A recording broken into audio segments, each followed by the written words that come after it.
It was a lovely introduction, and thank you for inviting me to perform here. Like I said, I've been very ensconced in theatre for the last sort of 5 or 6 years and sort of mooching my way back into poetry this year, and it's been wonderful, and this is a lovely gig that I've so enjoyed coming to. So yeah, it's always a privilege, I think, to read work aloud to groups of people, and I've got some newish stuff here to share, so I'm looking forward to that. I'm just going to get it out here.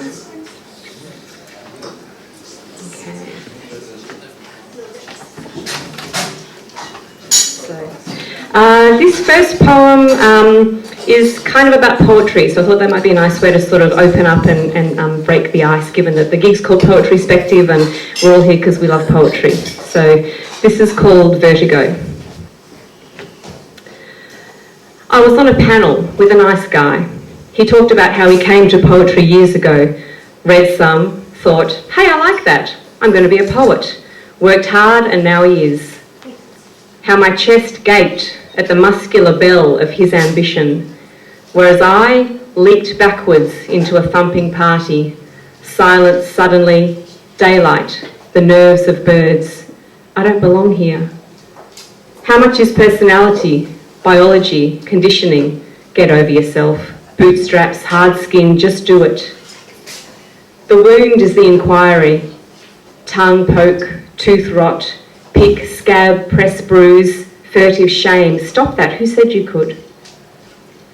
Poetry is soil cubby, finger mining, bone memory, dog ear prick, that ride at the show, sweet Molly leaning across, Dad, is Emilie okay? Me hanging on, lips green with strain.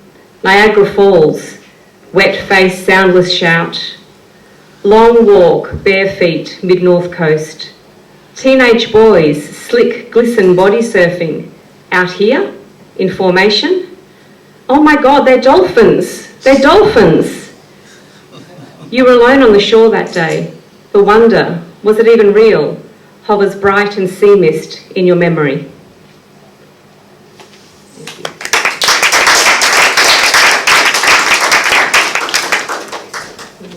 Now, because I'm a local, I live in West Footscray, I've got a couple of poems that have a little bit of a local feel.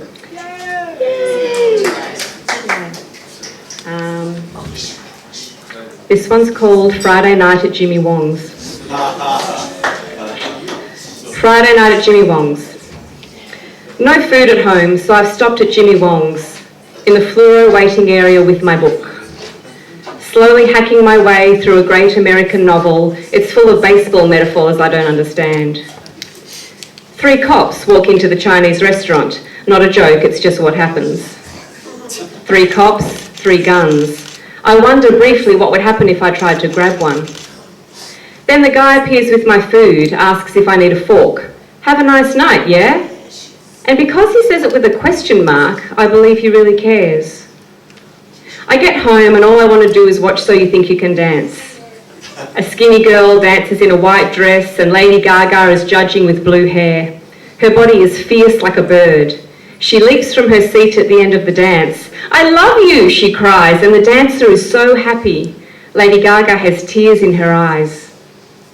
I eat my combination special fried rice, mute the sound during ad breaks. The street outside is quiet, full of parked cars dreaming.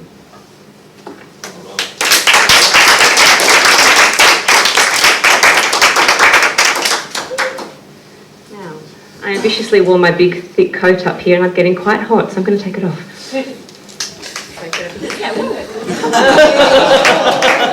A whole different kind of show. Okay. This poem is called Where We Live.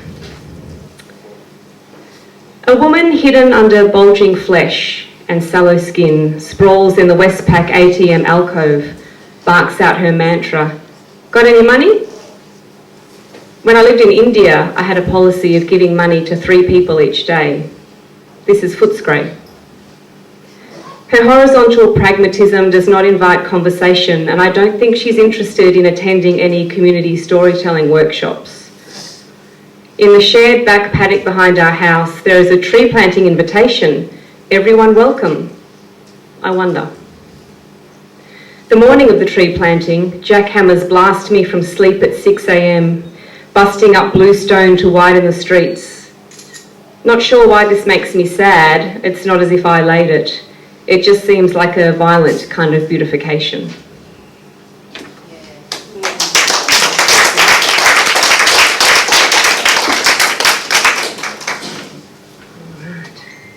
This one's called Suburban Murmurs, a quiet word.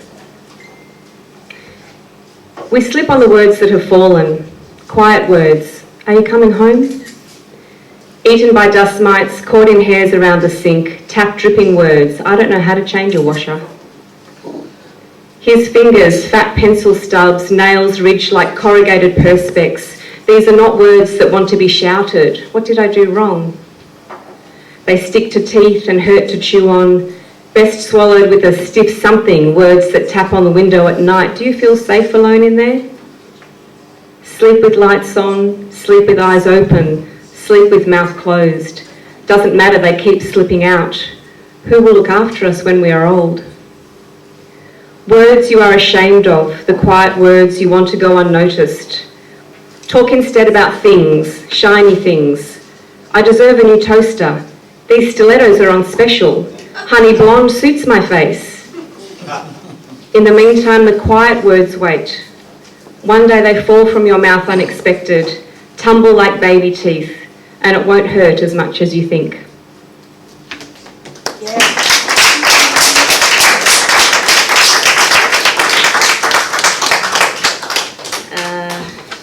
I've got one more kind of suburban-y one, and then I've got another little thematic one to sort of move into. This is called Pulling at Wisdom. The television tells me there is a new way to shop. Donuts are bad for my teeth. A boy in a wheelchair is only pretending to need a wheelchair, but this doesn't mean he can't sing. Smiling children are happier once there is running water in their village. What the television is saying may not be true, but this doesn't mean I don't believe it. Imagine getting a new Apple iPad today. I don't want an Apple iPad, but that doesn't mean I can't get one. We watch reruns of repeats and record episodes of shows we used to love. I made Jeannie's bottle in my bedroom while he jumped off the roof. I had 2 wisdom teeth left and now they are gone. Blood pools in my mouth and codeine makes me sick. I lie for hours on the couch. The fat people want to be thin and the thin people want to be superstars. We can all have what we want if we want it enough. I know that soon the itching will start, my tongue will seek the smooth gaps left where rotting teeth used to be. Has wisdom left me, or is it about to come flooding in? Outside this room it all carries on. We don't have enough money and I blew the stepmum thing big time. It's one night among nights when the drugs almost work, swinging between what hurts and what numbs. What if all the happy stories could be true?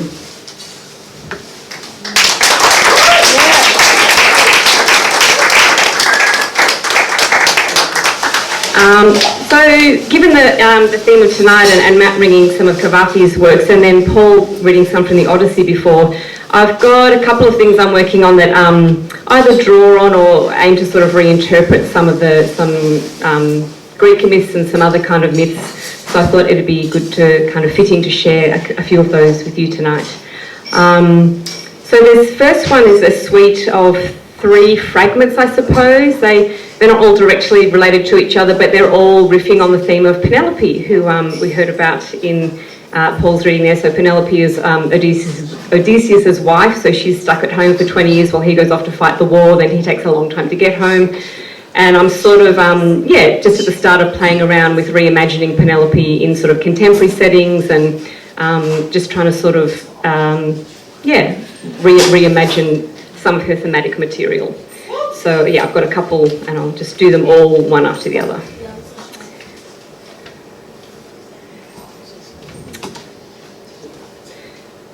What did Penelope think she was getting into?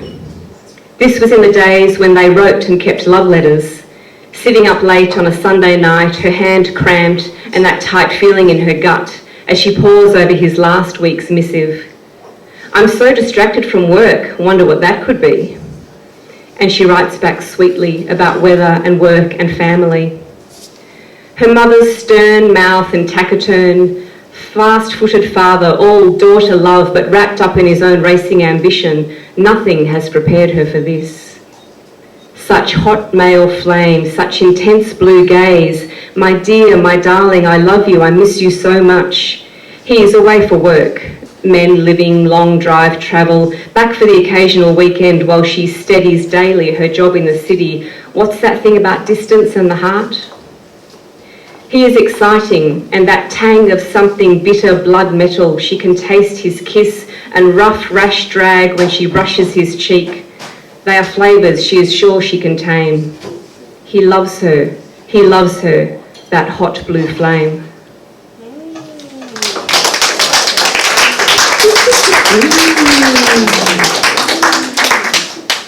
Penelope waits.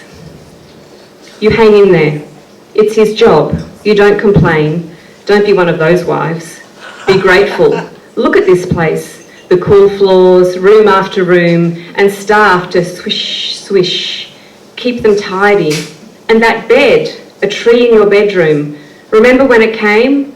A tree house for us, my darling, a place to dream and play and fuck. He forgot to say that. But he always did fail to talk straight when he was